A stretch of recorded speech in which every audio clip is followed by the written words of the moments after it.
Obviously, as a mum and a grandma as well, how do you share that passion for Jesus and passion for the church with your children? How do you cultivate it in their lives? Well, I think, parenting, I remember hearing a guy speak on parenting and he said there's three things. Example, example, example. Amen. Yeah. And I got to live it. That's how I can pass it on to my children. Yeah. I got to live it. I got to be the same behind the scenes as in front of the scenes. Our children learn from watching, and I don't get it right all the time. My children have been very gracious to their mother. I think sometimes it says train up a child, and I look sometimes at my kids, I'm like, you've trained up your mother. They're just amazing. But I think that's how we do it. I think, how we live at home, that's what's going to speak to our children, not how we live in a public space. Yeah, and you have the opportunity in that environment, I think, when it's multi-generational, to learn from the people in your family that are younger than you, of course, but also in a church context too. What have you learned from the next generation? What do you admire about them? Oh my gosh, so much. In fact, I was just saying to someone, we were at a wedding on Monday for one of our youth pastors, and I was looking at the great bunch of people around them, and they're all in their kind of late 20s, and it's like these guys, what they have is they're not afraid to ask questions. Well, why do you do that like that? Yeah.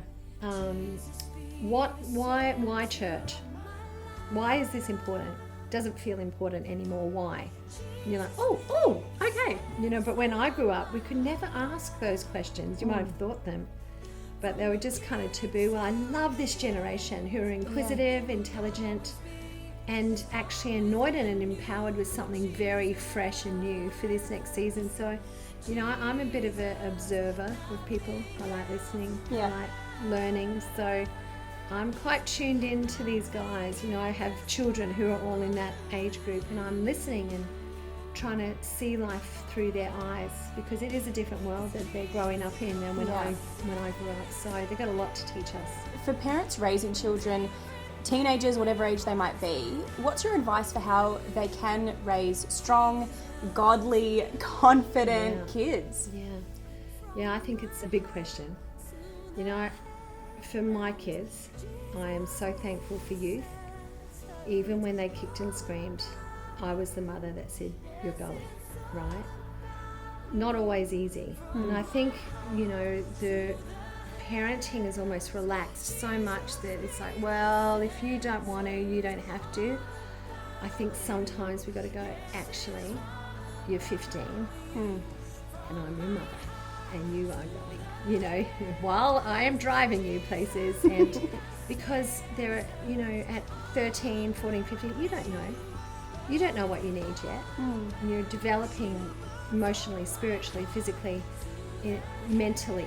So we've got to kind of take our stance as parents, and then, as I said, living it behind closed doors, and then making sure that where we're asking them to participate in, that it is a healthy representation of church on the earth. Because our kids know.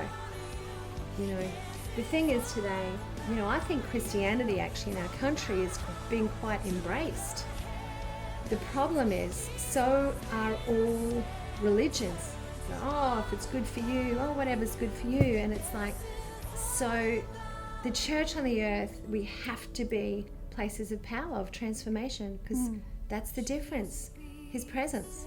Yeah. We're not like everything else. And so make sure if you're insisting your children be part of something, make sure it's the thing that sets that thing apart is the presence of God. Your kids will get addicted to it.